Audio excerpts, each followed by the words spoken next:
perfectly painted window frames and the grass in front that is always cut in the most symmetrical manner.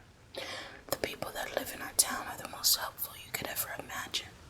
If a brick of your house is hanging only slightly loose, they will come by and help to fix it right away.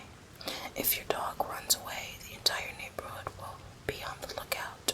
If you're down with a cold, your neighbor is quick to ring on your doorbell with a steaming pot of chicken soup. It's a community filled with kindness and hatred. That's what my mother always says. It's her version of hatred because the latter does clearly not exist anywhere near Harville.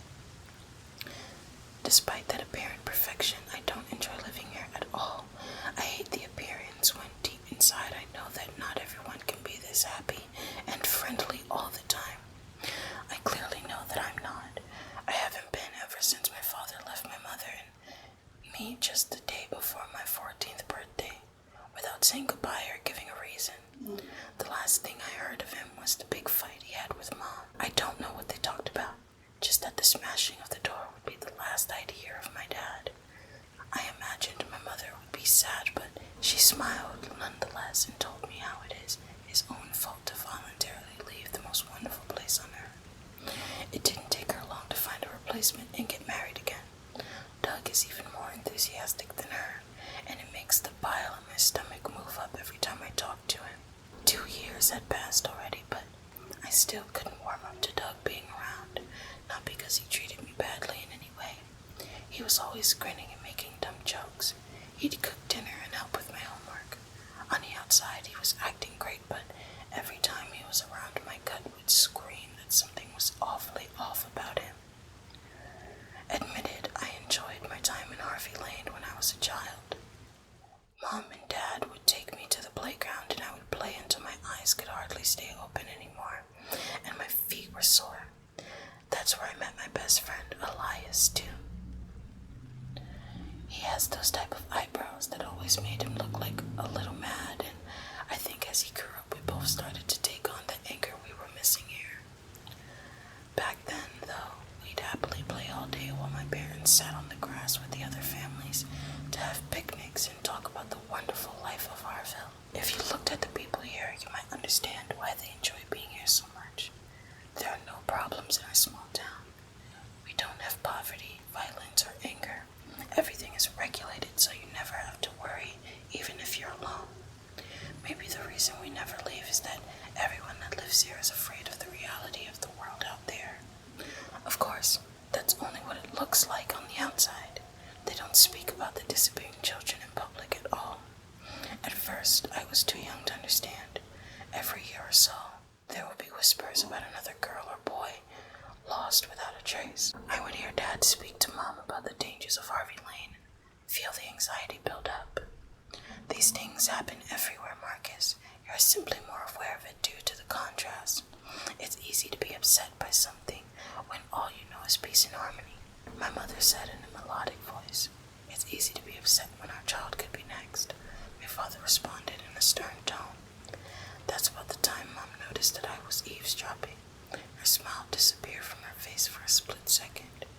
It was the last time they discussed the matter of the children at home. I, on the other hand, had lots of questions, but at night when I was in bed, Dad came up to me to assure that I could never be in trouble. As long as you're back inside before the street lights turn on, you will always be safe in here with your mother and I, alright, buddy?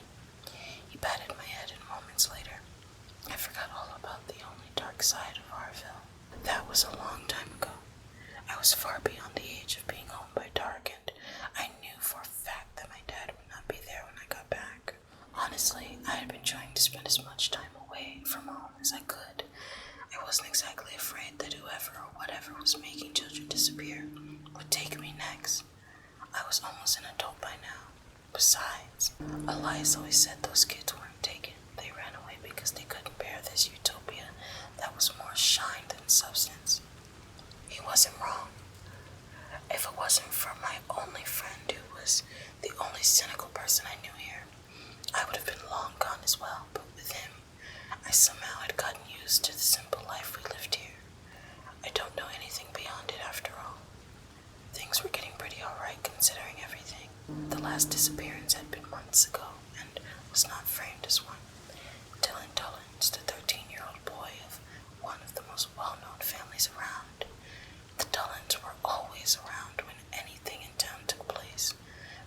Dolan always organizes the annual Christmas festivities.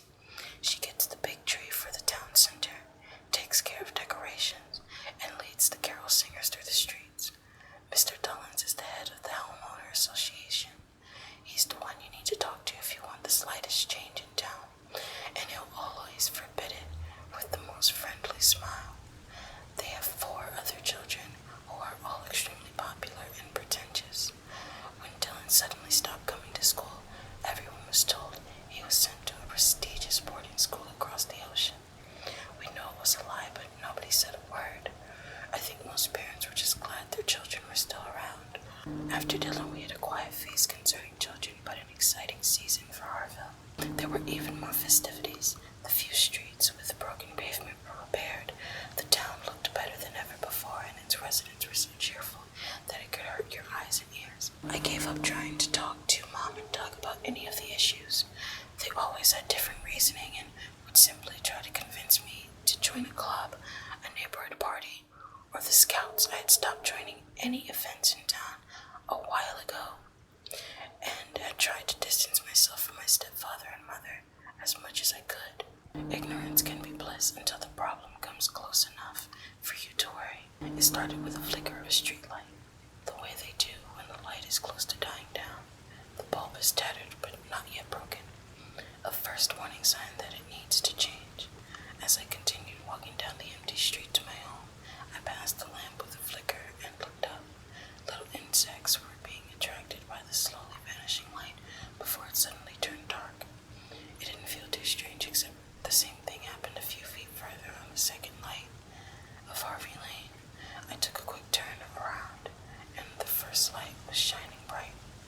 I kept walking, and the flickering followed me, every lamp I passed, until I finally started running, right towards the passed-out green door of my childhood home. I smashed the door shut, locked it 3 times, and carefully moved towards the window, my breath slow and my heart going fast. All the lights were off. I sighed and told myself that it was a power outage. Those happened quite frequently here, but when I walked my fingers to the light switch next to the door, our home wasn't dark anymore. What are you doing here? My heart stopped a beat when I heard the deep voice behind me speak. Doug, what the fuck? I shrieked. Julian, my boy, you know we don't swear in this house. He said, his mouth formed into a half smile. Why were you standing in the dark? I asked, my voice still slightly shaky. You shouldn't be here, Julian. You know that, right? He said while moving a step closer.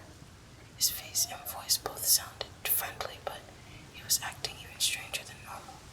Not now, and not then. Where's Mom? I nervously asked. Tonight's the town meeting. Things aren't going too well lately. Haven't you noticed more people being sick? And the fields are too dry this year. It's, apologize my directness, suboptimal. He was right. I had to bring soup to 3 different neighbors in the last couple of days, despite people hardly ever getting sick in Harville. Why didn't you go with her? You never miss a meeting. I had another obligation. Doug stared at me the entire time he was speaking. I could swear he didn't even blink once. I felt incredibly uneasy being home alone with him, but to my luck the doorbell saved me. It was Elias, who came over to watch a movie together after he got stood up for a date. I'd never been happier to see him. When we turned around, Doug wasn't around anymore. We heard the news in the morning. Jeannie, the girl that lived 3 doors, was gone. This time, no bullshit explanation would be spreading through this town. This time we knew exactly that something terrible had happened. We knew because of the big blood stain right in front of their house. There was an investigation that of course led to nowhere. People were mourning, but they were doing it in the Harville way. Our parents didn't show a single tear, and nobody wore black, and everything in town went nice and swell, even more than usual. There was no need for bringing soup. The streets were clean, the grass was green, and the weather warm. Life moved on quite quickly. Everyone seemed to forget, but Elias and I didn't. All this time we thought we were safe now that we were older, but Jeannie was already 17.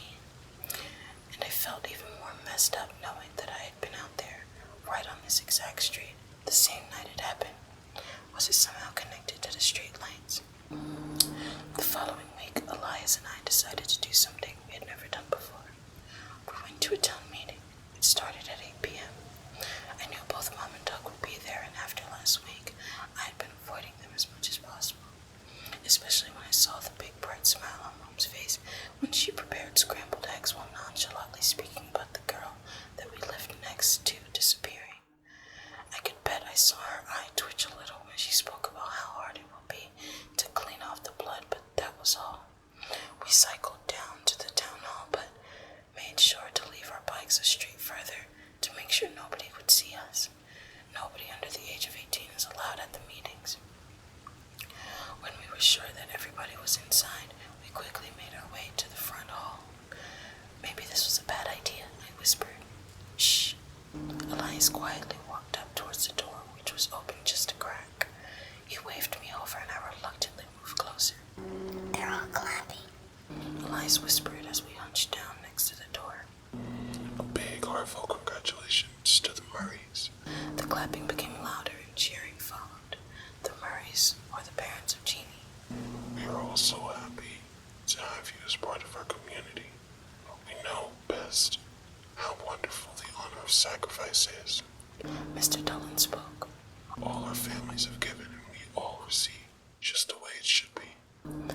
My heart was racing and I needed to hear what kind of satanic ideas they were preaching, but after the bit of cheering, they went on with regular program as if nothing had happened. sacrifice. What the actual fuck? Elias almost shouted after we made our way back outside. I stayed quiet for a while.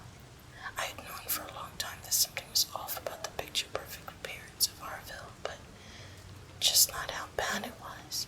The parents here give up their own children to have what? A nice neighborhood. My entire body was shaking. That night I mumbled, I think I was supposed to disappear. I thought about the streetlights. If I hadn't been freaked out by then so much, I wouldn't have run home. It was almost like something was trying to warn me or something. And maybe my dad didn't leave voluntarily